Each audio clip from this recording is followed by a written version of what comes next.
અમરેલીથી સમાચાર કે જ્યાં દીપડાનો આતંક જોવા મળ્યો। લીલિયામાં 4 પગનો આતંક જોવા મળ્યો। ઇંગોરાળા ગામમાં મહિલા ઉપર દીપડાએ હુમલો કર્યો। તાત્કાલિક ઈજાગ્રસ્ત મહિલાને સારવાર માટે હોસ્પિટલ ખસેડાઈ છે, પણ દીપડાના હુમલાની આ ઘટના બાદ આ વિસ્તારમાં ભયનો માહોલ ફેલાઈ ગયો છે। અમરેલી જિલ્લો જે ઓળખાય છે સિંહોની અવરજવર માટે, રહેણાંક વિસ્તારમાં અવારનવાર સિંહ આવી ચડતા હોય છે।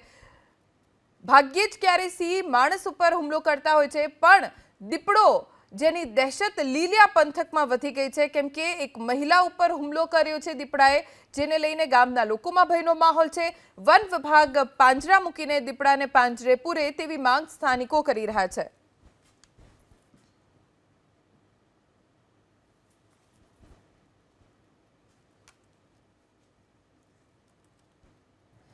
પંચમહાલ કે જ્યાંથી ઝડપાયા 2 બોગસ ડોક્ટર। ઘોઘંબા અને મોરવા હડફમાંથી બોગસ ડોક્ટર ઝડપી લેવામાં આવ્યા છે।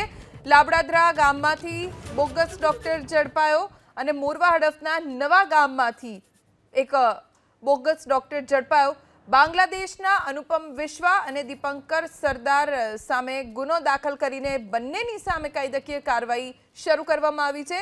એ સાથે જ બંનેના ક્લિનિકમાંથી મોટા પ્રમાણમાં દવાનો જથ્થો પણ જપ્ત કરવામાં આવ્યો છે। લોકો સાથે આરોગ્ય સાથે ચેડા કરનારા બંનેની સામે કડક કાર્યવાહી થાય તેવી સ્થાનિકોની માંગ છે।